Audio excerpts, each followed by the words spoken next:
Surgeon ಆಗಿ ನಾನು ಅದು ಎಲ್ಲ ಬಿಟ್ಟು ಜನಸೇವೆ ಮಾಡಲಿಕ್ಕೆ ರಾಜಕಾರಣದಲ್ಲಿ ಬಂದಾಗ ಸಂದರ್ಭದಲ್ಲಿ ಖಾನಾಪುರ ಥರ ಕಾಡು ಪ್ರದೇಶದಲ್ಲಿ ಕೆಲಸ ಮಾಡ್ತಾ ಮಾಡ್ತಾ ಅಲ್ಲಿ ಕೂಡ ಈ ಹಾಸ್ಪಿಟಲ್ ಭಾಳ ಸಮಸ್ಯೆ ಇತ್ತು. ಯಾಕೆಂದರೆ ಪ್ರತಿಯೊಂದು ಟೈಮ್ ಡೆಲಿವರಿಗೆ ಹೆಣ್ಮಕ್ಳಿಗೆ ಏನು ಚೂರು ಹೆಚ್ಚು ಕಡಿಮೆ ಇದ್ದರೆ ಬೆಳಗಾಂ ಜಿಲ್ಲೆ ಹಾಸ್ಪಿಟಲ್ಗೆ ಕರ್ಕೊಂಡು ಹೋಗಬೇಕು ಆ ಪರಿಸ್ಥಿತಿ ಇತ್ತೆ. ಸೊ ಆ ನಿಟ್ಟಿನಲ್ಲಿ ಎಲ್ಲ ಇದು ನೋಡಿಕೊಂಡು ಅಭ್ಯಾಸ ಮಾಡಿ ನಿಮ್ಮ ಥರ ಎಲ್ಲ ನಮ್ಮ ಖಾನಾಪುರ ಜನ ಆಶೀರ್ವಾದ ಕೊಟ್ಟು ಶಾಸಕಿ ಅಂತ ಕೆಲಸ ಮಾಡಲಿಕ್ಕೆ ಒಂದು ಅವಕಾಶ 18ಗೆ ಕೊಟ್ಟಾಗ ಸಂದರ್ಭದಲ್ಲಿ ನನ್ನ ಫಸ್ಟ್ ಡ್ರೀಮ್ ವಾಸ್ ಒಂದು ಹಾಸ್ಪಿಟಲ್ ಆಗಲೇಬೇಕು ಅಲ್ಲಿ. ಆ ಹಾಸ್ಪಿಟಲ್ ಇರ್ತಕ್ಕಂಥ ವಿಶೇಷವಾಗಿ ಕಾಡು ಪ್ರದೇಶದಿಂದ ಬರ್ತಕ್ಕಂಥ ಎಲ್ಲ ಹೆಣ್ಮಕ್ಳಿಗೆ ಡೆಲಿವರಿಗೆ ಸೌಲಭ್ಯ ಅಲ್ಲಿ ನಮ್ಮ ತಾಲೂಕು ಹಾಸ್ಪಿಟಲ್ನಲ್ಲಿ ಆಗಬೇಕು ಅಂತ ಒಂದು ಕನಸಿಟ್ಕೊಂಡು ಕೆಲಸ ಮಾಡಲಿಕ್ಕೆ ಸ್ಟಾರ್ಟ್ ಮಾಡಿದೆ. ಪೇಪರ್ ವರ್ಕ್ಸ್ ಎಲ್ಲ ಮಾಡಿ ನಿಮಗೆ ಇಲ್ಲಿ ಎಲ್ಲರ ಮುಂದೆ ಹೇಳಲಿಕ್ಕೆ ಇಷ್ಟಪಡ್ತಾ ಇದ್ದೀನಿ. ಗುದ್ಲಿ ಪೂಜಾ ಕೂಡ ನಾನೇ ಮಾಡಿದ್ದೆ. ಉದ್ಘಾಟನೆ ಈಗ ಇರೋದು MLA ಮಾಡಲಿಕ್ಕೆ ಕೂಡ ಇಷ್ಟು ಸುಸಜ್ಜವಾಗಿ 60 ಬೆಡ್ದು ಬರೀ maternal and child health care hospital ಅಲ್ಲಿ ಕಟ್ಟಿದ್ದೀನಿ, ತೋರಿಸಿದ್ದೀನಿ. ಆ ಗುರಿ, ಆ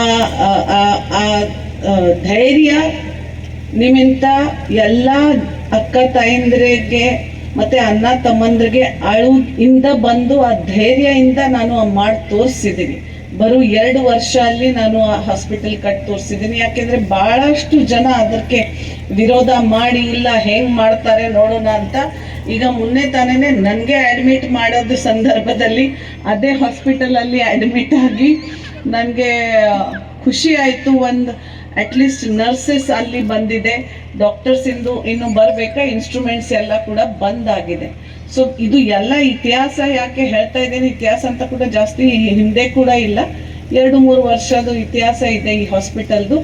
ಆದರೆ ಕೂಡ ಈ ಭಾಗದ ಜನರಿಗೆ ಹಾಸ್ಪಿಟಲ್ ಬೇಕಾ ಅಂದರೆ ನಿಮ್ಮ ಆಶೀರ್ವಾದದಿಂದ ಸಂಸದರು ಆಗಿದ ಮೇಲೆ ಫಸ್ಟ್ ಕನಸು ಇಲ್ಲಿ ಒಂದು ದೊಡ್ಡ ಹಾಸ್ಪಿಟಲ್ ಮಲ್ಟಿ ಸ್ಪೆಷಲಿ ಕೊಡಬೇಕು ಅಂತ ಕನಸು ಕೂಡ ಖಂಡಿತವಾಗಿ ಇದು ನಾನು ಬರೋಕ್ಕಿಂತ ಮುಂಚೆನೆ ಕೂಡ ಯಾವಾಗ ಅಭ್ಯಾಸ ಮಾಡಿದೆ ಈ ಕ್ಷೇತ್ರ ಬಗ್ಗೆ ಆವಾಗ ಕೂಡ ಫಸ್ಟ್ ಪ್ರಯಾರಿಟಿ ಅಂತ ಇತ್ತು. ಈಗ ಕೂಡ ಅದು ಫಸ್ಟ್ ಪ್ರಯಾರಿಟಿ ಬೇಸಿಸ್ ಮೇಲೆ ಮಂಕಾಳು ವೈದ್ಯ ಸಾಹೇಬರು ಸಚಿವರು ಇದ್ದಾರೆ, ಅವರು ಕೂಡ ಇದ್ರ ಬಗ್ಗೆ ಅಭ್ಯಾಸ ಮಾಡಿ ಈಗ ತಾನೇನೆ ಬಹುಶಃ ಸಿರ್ಸಿಯಲ್ಲಿ ಒಂದು ಹಾಸ್ಪಿಟಲ್ ಆಗ್ತಾ ಇದೆ. ಆದರೆ ಕೂಡ ಕುಮಟಾ ಭಾಗದಲ್ಲಿ ಬರ್ತಾ ಇದ್ದೀನಿ ಒಂದು ಏನಾಗಿದೆ ಗೊತ್ತು, ಎಲ್ಲ ಜನರಿಗೆ ಬೇಸಿಕಲಿ ಲೀಡರ್ಸ್ಗೆ ಇವತ್ತೂನೇ ಆಗಬೇಕು, ಈಗ ತಾನೇ ಆಗಬೇಕು ಆ ಥರ ಆಗಿದೆ. ಆದರೆ ಒಂದು ಗೈನಕಾಲಜಿಸ್ಟ್ ಆಗಿ ನಾವು ಇಷ್ಟು ಗಡ್ಬಡಿ ಮಾಡಿದರೆ ಕೂಡ ಮದುವೆ ಆಗಿದ ಮೇಲೆ ಆ ಮಗು ತಾಯಿ ಹೊಟ್ಟೆ ಒಳಗಡೆ 9 ತಿಂಗಳ ಇರಲೇಬೇಕು. ಇಲ್ಲ ಅಂದರೆ ಬೇಗ ಬಂದರೆ ಅವ್ರಿಗೆ ಕಷ್ಟ ಆಗ್ತದೆ. ಸೊ ಬಹುಶಃ 9 ತಿಂಗಳ ಇನ್ನೂ ಕುಮಟಾಗೆ ಆಗಿಲ್ಲ. ಸಂಸದರು ಆಗಿದ್ಮೇಲೆ ಆ 9 ತಿಂಗಳದು ನಿಮ್ದು ಏನು ಆಸೆ ಇದೆ ಅದು ಖಂಡಿತವಾಗಿ ಮಾಡಿ ತೋರಿಸ್ತೀನಿ ಅಂತ ಕೂಡ ವಿಶೇಷವಾಗಿ ಹೇಳಲಿಕ್ಕೆ ಬಯಸ್ತೀನಿ. ಬಹಳಷ್ಟು ವಿಷಯ ಇದೆ.